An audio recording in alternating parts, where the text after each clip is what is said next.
welcome to the Manchester United Supporters Club Nepal tactical analysis. Today we're gonna talk about how can Ole Gunnar Solksjær set up Manchester United to beat Tottenham Hotspurs.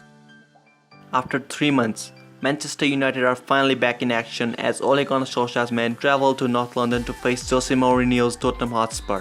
So now let's have a look how can Solskjær do the double over the man he replaced at Manchester United. It's likely that Solskjær will set up Manchester United in a usual 4-2-3-1 formation. Goalkeeper and back four are likely to be the same: David De Gea, Aaron Wan-Bissaka, Victor Lindelof, Harry Maguire and Luke Shaw. Double pivot likely to be Paul Pogba and Scott McTominay as Ole did at the start of the season. Probably a front three of Rashford, Martial, Dan James and Bruno as number 10. Looking at our opposition Tottenham Hotspur, their manager Jose Mourinho however can set up in two different formations, 4-2-3-1 or maybe 3-5-2. Mostly Jose Mourinho has opted to use 4-2-3-1 at his current club. So let's just have a look at how can he line up. If Mourinho opts 4-2-3-1, the back four can probably be Davies, Vertonghen, Alderweireld and Aurier with Lloris in goal. Double pivot is likely to be Dyer and Sissoko. They are his most used midfielders. Lo Celso can be the number 10 due to the suspension of Dele Alli, and front three is likely to be Son, Kane and Moura. If he opts for 3-5-2, the midfield will be the same, but in attack Lucas may be removed and Sanchez may be added to the back three. Jose Mourinho likes to build out from the back when in possession, playing the ball to the midfield and then to the attack.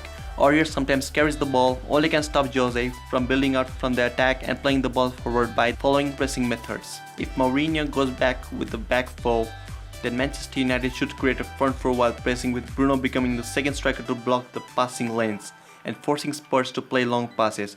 Bruno and Martial should press whilst shadow covering the double pivot behind them. With this pressing, the only option that will remain will be a long pass to Harry Kane, which Harry Maguire can deal with. The double pivot of Pogba and McTominay should mark Lo Celso from getting second balls as well as win aerial duels if Harry Kane drops into the midfield. Jose Mourinho can use the alternate option to go with the back five to outnumber Manchester United pressing line. Then James can join Bruno and Martial to press the centre backs and only leaving Davies as a passing option. When the pass will be played to Davies, everyone should press him to force him to make a backward pass. When Manchester United are in possession, Spurs will sit back in a 4-4-2 shape. If they play in a 4-2-3-1 formation, the front three and Bruno will attack with one fullback attacking at a time and Pogba dictating the play from deep. Manchester United can exploit the wide areas as Spurs have defensively poor fullbacks. If Spurs drop back in a 5-2-1-2 shape, if they play 3-5-2, then Bruno can drop deep, pulling his marker with him and creating space for Marcus Rashford between the centre back and the right back, which he can exploit. Aurier will not be able to handle Rashford, and if the centre back chases him, then it's gonna make Anthony Martial free.